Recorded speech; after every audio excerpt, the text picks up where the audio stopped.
Toxic productivity puts too much emphasis on the outcome instead of the process, ignoring the creator's authentic connection with their own creative self.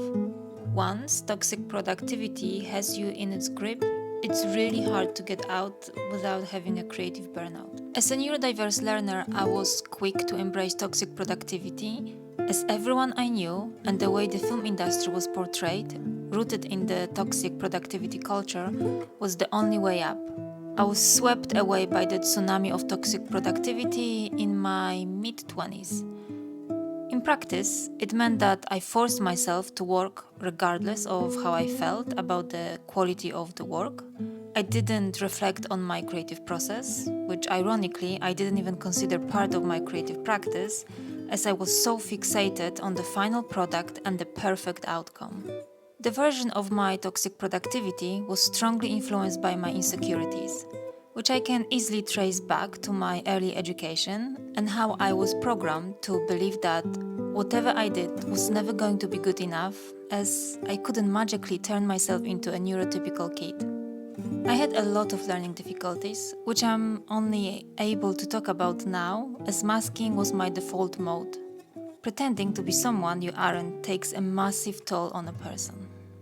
Toxic productivity won't recognize anger, tiredness, stress, or anxiety as the pressure to move on from one project to another without reflection on your work and the creative process is always high. Toxic productivity won't allow rest, as it is seen as weakness to take unproductive time off. Toxic productivity takes away the mindful engagement with our own creative process and creative self. Unfortunately, finishing one piece of work isn't enough for toxic productivity, as there is always more that needs doing, and toxic productivity demands more and wants more instantly. To prevent toxic productivity from completely overtaking my life, I try, which is an ongoing effort, to create a non-judgmental space where I can develop my work. My focus used to be on producing a perfect story. Since then, I consciously avoid perfection and redirect my focus and energy towards conscious engagement with the project. Over time, I realized that not all the projects want or need to be turned into a film or a video, and I learned how to accept the direction the project wants me to take. My creativity and creative momentum usually get rebooted when I'm patient with myself and engage in activities that bring me authentic joy, rather than focusing on endless, almost automated to-do lists.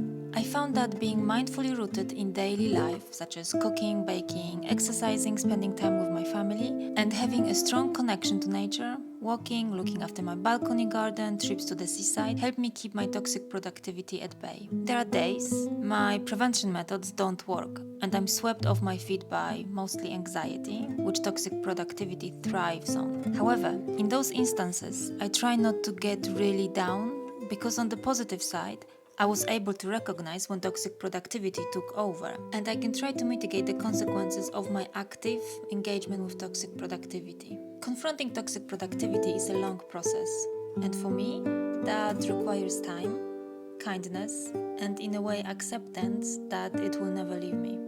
However, knowing that I can still create despite my tendencies towards accommodating toxic productivity gives me hope that my projects don't need to cause creative burnout.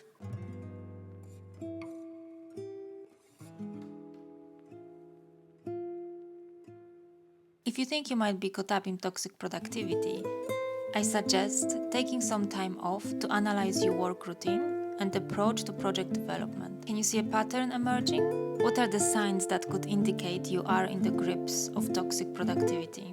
For example, if you feel anxious about taking time off and not working on your project, that might be the sign that toxic productivity is in your orbit.